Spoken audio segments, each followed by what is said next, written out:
Peredaran rokok ilegal akhir-akhir ini cukup masif di kalangan warga masyarakat yang tentunya berdampak terhadap penerimaan negara di bidang cukai. Barang apa sajakah yang terkena cukai? Bagaimana cara membedakan barang kena cukai yang asli atau legal dan ilegal atau palsu? Dari cukai tersebut dimanfaatkan untuk apa sajakah? Dan apakah ada sanksi hukum ketika melanggar peraturan tersebut? Untuk itu, Dinas Koperasi dan UKM Kabupaten Grobogan menggandeng Bea Cukai Semarang serta Biro Isda Provinsi Jawa Tengah mengadakan sosialisasi peraturan perundang-undangan di bidang cukai pada Kamis 18 Juli 2024 lalu yang bertempat di Desa Karangsono, Kecamatan Karangrayung, Kabupaten Grobogan. Mengapa sosialisasi ini dilaksanakan di Desa Karangsono, Kecamatan Karangrayung, Kabupaten Grobogan? Karena sebagian besar warga Desa Karangsono bermata pencaharian sebagai petani tembakau. Kegiatan ini diikuti sebanyak 60 peserta yang terdiri dari petani tembakau, tokoh masyarakat, serta pelaku UMKM di wilayah.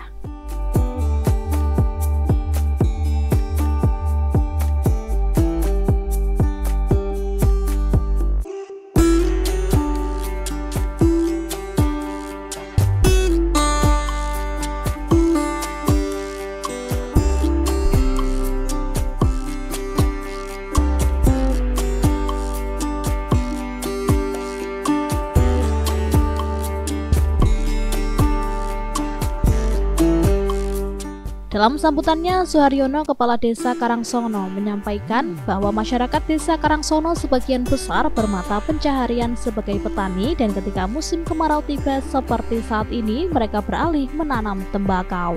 Dengan adanya sosialisasi peraturan perundang-undangan di bidang cukai ini dapat mengedukasi warga sehingga meningkatkan penghasilan warga serta mengurangi peredaran rokok ilegal di desanya. Beginilah potret yang sebenarnya desa kami, Desa Karangsono. Alhamdulillah bisa seperti ini.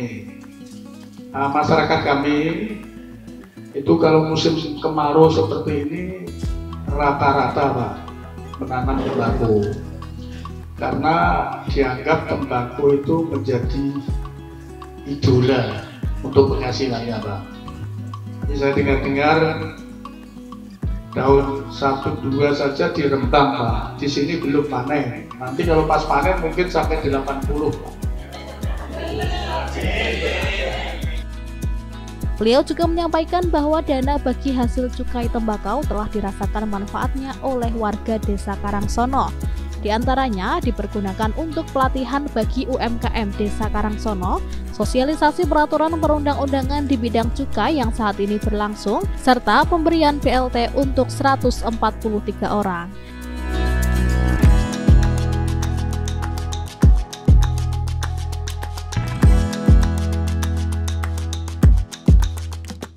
Di kesempatan yang sama, beliau menanggapi kegiatan sosialisasi peraturan perundang-undangan di bidang cukai dengan rasa senang, karena dapat menambah wawasan dan mengedukasi masyarakat Desa Karangsono di bidang cukai. Selain itu, diharapkan tidak ada rokok ilegal lagi yang beredar di masyarakat. Peserta untuk kegiatan ini berjumlah 60 orang, berasal dari unsur tokoh masyarakat, petani tembakau, UMKM, dan perangkat desa. Tanggapan saya dengan adanya sosialisasi ini sangat senang sekali bisa menambah wawasan masyarakat saya dan untuk mengetahui tentang kegiatan kecukaian. Kalau harapannya saya itu tidak ada rokok ilegal lagi, tapi ya karena kalau dengan cukai itu kan harganya mahal, kalau bisa ya harganya dimurahkan supaya masyarakat bisa menikmati rokok itu dengan senang. Dan masyarakat kan kalau rokoknya mahal kan pakai tingwe itu, ngelinting dewi, pakai tembakau, terus cengkeh, pakai sigaret dilinting sendiri. Jadi kalau main keluar jagongan kelinting dhewe ketok yo mboten pantes. Jadi nek regone rokok larang yo mesake masyarakat. Karena rokok itu kan yang biasa di pasaran itu berasal dari desa kami.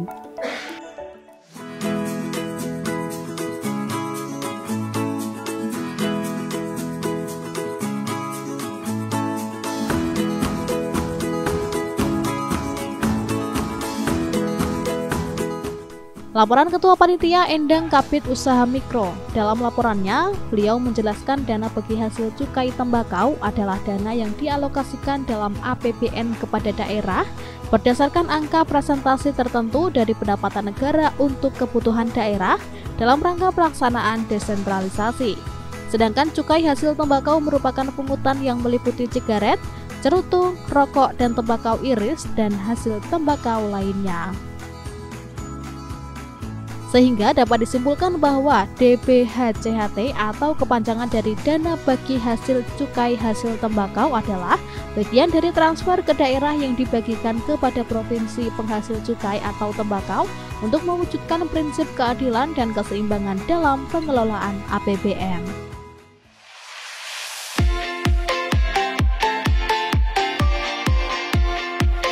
Dana bagi hasil cukai hasil tembakau atau yang disingkat DBHCHT ini disalurkan kembali kepada pemerintah daerah yang digunakan untuk kepentingan masyarakat. Sesuai dengan Peraturan Menteri Keuangan Anggaran tahun 2022, dialokasikan sebesar 10% untuk bidang hukum, 40% bidang kesehatan, dan 50% bidang kesejahteraan masyarakat, 10% untuk penegakan hukum. Makanya itu UMKM kita itu setiap tahun sering kita bawa keluar daerah. Gitu ya, kita bekerja sama dengan luar daerah, Bu. Jadi nanti kita bawa itu yang produk-produk yang sudah bagus itu, kita kan punya grup, namanya grup asosiasi UMKM Kabupaten Grobogan. Gitu loh. Misalnya kayak seperti ini ada pamer tuh nggak bayar di standnya, gratis. Saya sediakan 50 stand loh, Bu. Gratis. Tapi jenengan harus sudah ikut di asosiasi tadi. Kalau belum nanti saya diprotes, Bu, sama grup asosiasi. Bu, wong anyaran Bu, start gratis semangat enak seperti itu. Tapi saya juga banyak yang WA pribadi saya itu.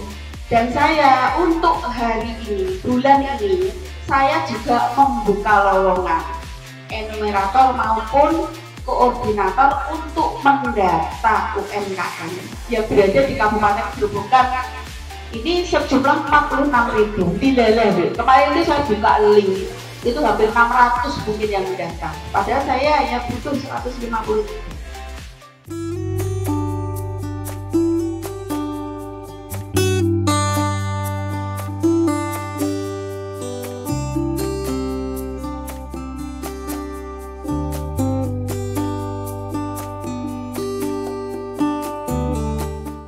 Di kesempatan yang sama, Hasan Anwar, Kepala Dinas Koperasi dan UMKM Kabupaten Grobogan, membuka kegiatan sosialisasi peraturan perundang-undangan di bidang cukai. Beliau juga menjelaskan kepada warga arti penting cukai. Cukai dikenakan kepada barang-barang yang perlu dikendalikan peredarannya di dalam masyarakat dan menghasilkan income bagi pemerintah karena hampir 60% penghasilan negara dari cukai rokok, cukai tembakau, dan cukai minuman keras. Kalau tidak dikendalikan, pendapatan negara bisa berkurang.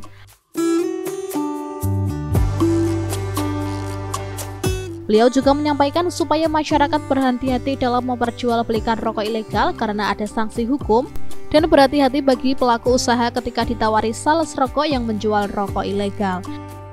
Nah, Bapak Ibu, kita harus berhati-hati ya. Kita harus berhati-hati karena kalau kita mengedarkan rokok, entah itu kita beli, entah itu jual, ya, tanpa menggunakan cukai yang resmi, itu ada pidananya. Pidananya apa Pak? Nanti Pak Farid juga yang akan menyampaikan. Makanya kalau tadi Pak Kades mengatakan bahwa yang rawuh di sini ini adalah kader-kader terbaik, kemudian tokoh masyarakat, pelaku usaha yang berhati-hati, terutama pelaku usaha. Pelaku usaha itu kadang sok didatangi oleh sales rokok. Bu, niki rokok niki murah Bu, enak. Tur, alhamdulillah badine lumayan. Niku nak orang kena kasus. Nek nak kena kasus badine lumayan, nggih ngurus rapate cukup. Jadi harus berhati-hati. Oke.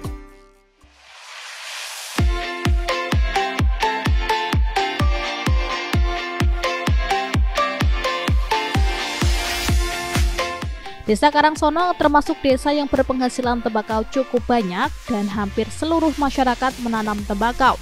Sehingga sangat penting sekali untuk dilakukan sosialisasi supaya warga masyarakat paham tentang peraturan-peraturan di bidang cukai, terutama yang berkaitan dengan pengusaha rokok, peredaran rokok yang diperjualbelikan di warga supaya tidak terkena permasalahan di bidang hukum.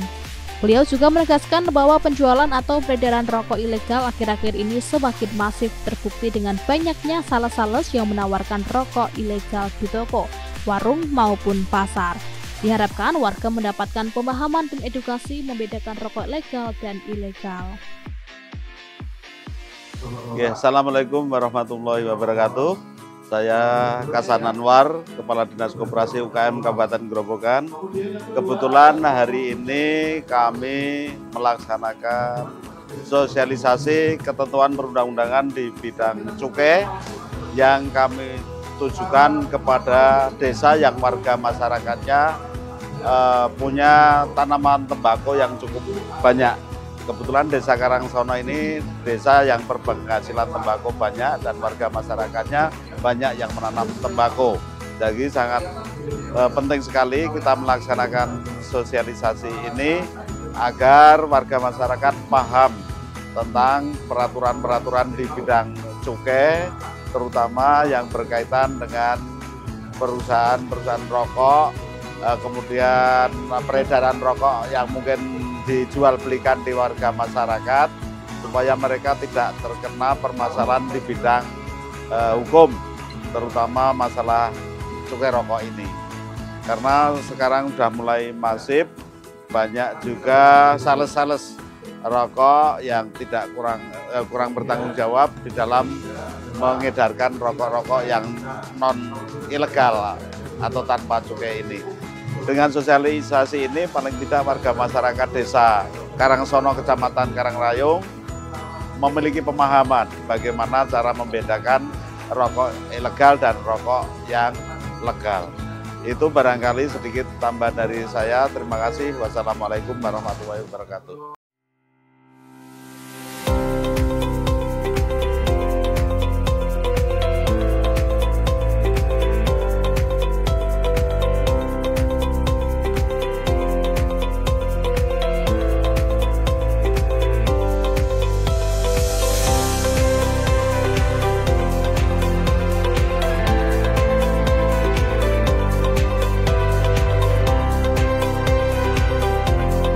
Pihak Bea Cukai diwakili Farid Mutadin menyampaikan materi terkait sosialisasi ketentuan di bidang cukai hasil tembakau secara lengkap dan jelas. Dalam pemaparan materi, beliau menyampaikan dasar hukum.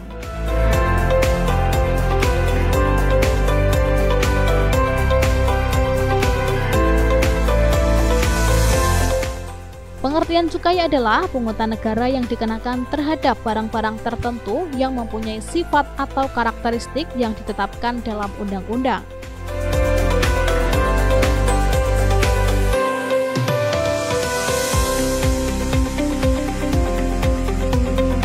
Karakteristik barang kena cukai meliputi konsumsinya perlu dikendalikan, peredaran atau diawasi pemakaiannya dapat menimbulkan dampak negatif bagi masyarakat atau lingkungan hidup, dan pemakaiannya perlu pembebanan pungutan negara demi keadilan dan keseimbangan.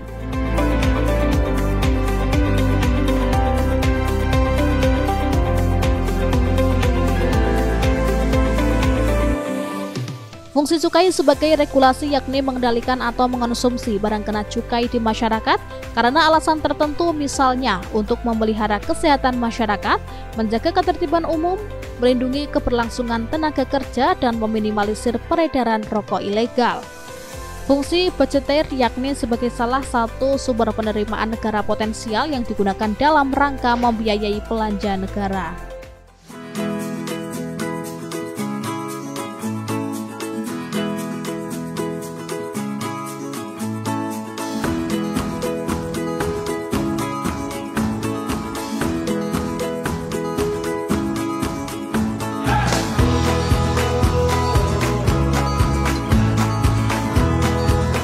Beliau juga menjelaskan jenis barang kena cukai meliputi etil alkohol, minuman mengandung etil alkohol, MMEA atau sering dikenal dengan miras, dan hasil tembakau.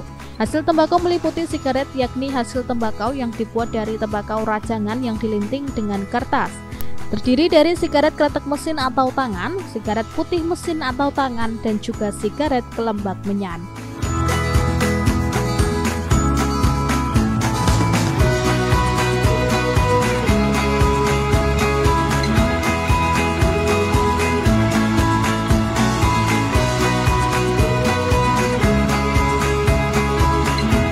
Selain itu juga terdapat cerutu, rokok daun klobot, tembakau iris, rokok elektrik, serta hasil pengolahan tembakau lainnya atau disingkat HPTL.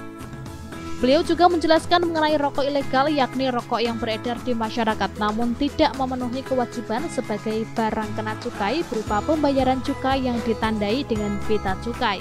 Di sini warga ditunjukkan bagaimana cara mengenali ciri rokok ilegal. Dilihat dari polos atau tanpa pita cukai, yakni tidak ada pita cukai yang ditempel pada kemasan produk rokok.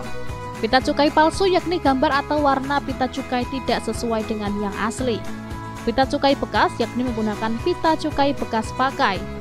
Salah peruntukan yakni pita cukai tidak sesuai peruntukannya. Salah personalisasi, pita cukai bukan milik pabrik yang bersangkutan.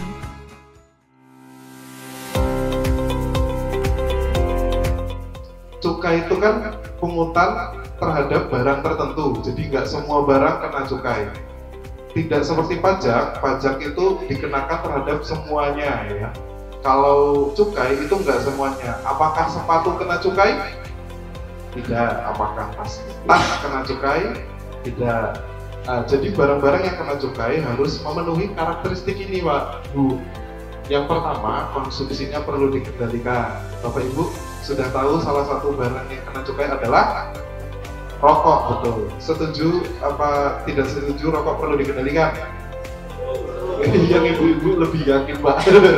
Perlu dikendalikan. Kita setuju konsumsinya perlu dikendalikan. Bahaya, betul sekali. Nah, oleh karena itu, bagaimana cara mengendalikan konsumsinya adalah kita perlu, poin yang kedua, mengawasi peredarannya. Oke, jadi supaya cara mengawasinya adalah salah satunya instrumennya dengan pita cukai. Kemudian yang ketiga, kenapa peredarannya perlu diawasi? Karakteristik yang ketiga adalah pemakaiannya dapat menimbulkan dampak negatif bagi masyarakat atau lingkungan hidup. Jadi sudah banyak penelitian bahwa rokok itu tidak baik untuk yang merokok dan untuk lingkungannya, termasuk menyebabkan kanker.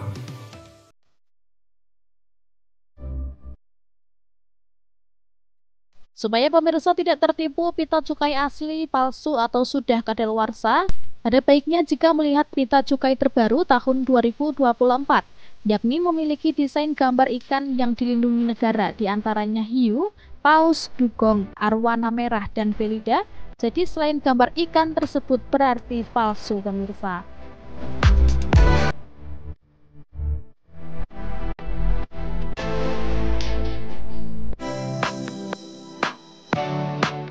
Nah, bagaimana cara mengidentifikasi pita cukai asli atau palsu?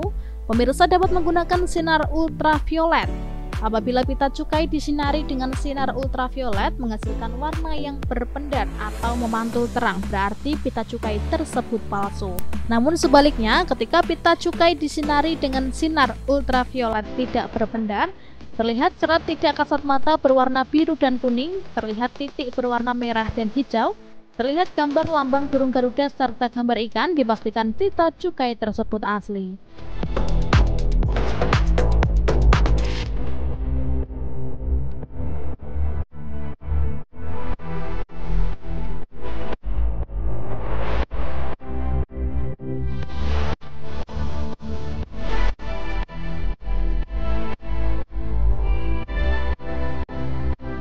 Sanksi pelanggaran di bidang cukai yakni sanksi administrasi dan sanksi pidana.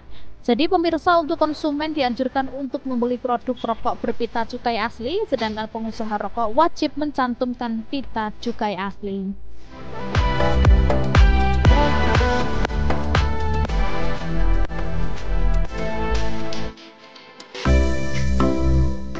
Dengan demikian, pihak Bea Cukai berharap masyarakat Grobogan terutama Desa Karangsono bisa lebih memahami ketentuan di bidang cukai tembakau secara spesifik.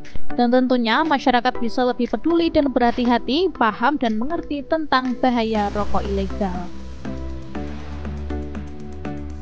Oh ya, untuk sosialisasi ketentuan di bidang cukai, tujuannya supaya masyarakat Grobogan terutama Desa Karangsono bisa lebih memahami tentang ketentuan di bidang cukai, terutama barang kena cukai untuk secara spesifik hasil tembakau.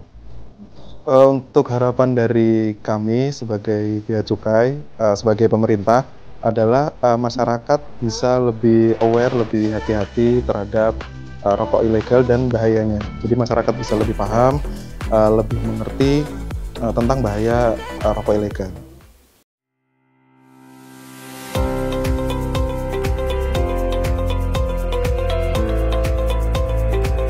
Materi terakhir oleh Ari Biro Isda Provinsi Jateng, beliau menyampaikan kepada peserta sosialisasi ketika warga menemukan adanya rokok ilegal dapat melaporkan langsung ke pihak berwenang bisa melalui Satpol PP atau Bea Cukai melalui call center. Beliau menjelaskan pengalaman pengamatan di lapangan bahwa anggaran cukai dapat digunakan untuk sektor lainnya yang menonjol di kabupaten masing-masing. Contohnya di Kabupaten Wonogiri yang menonjol di bidang peternakan. Untuk di Kabupaten Grobogan bisa dicari sektor pertanian yang menonjol karena pertanian tidak melingkupi tanaman pangan saja, melainkan ternak juga masuk ke sektor pertanian. Sedangkan untuk kegiatan di sektor perdagangan dapat dibahas lebih lanjut dengan Sekretariat Kabupaten Grobogan mengenai pengembangan kegiatan apa saja yang dapat menguntungkan para pedagang, UMKM, dan industri.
Pemirsa, bagaimanapun cukai sangat penting dalam menyokong pendapatan negara.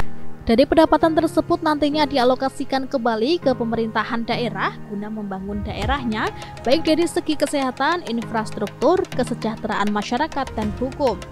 Pemirsa, semoga informasi ini dapat memberikan inspirasi, edukasi, dan menambah wawasan bagi para pelaku usaha, petani tembakau, UMKM yang berkaitan dengan barang kena cukai untuk selalu mematuhi aturan yang berlaku.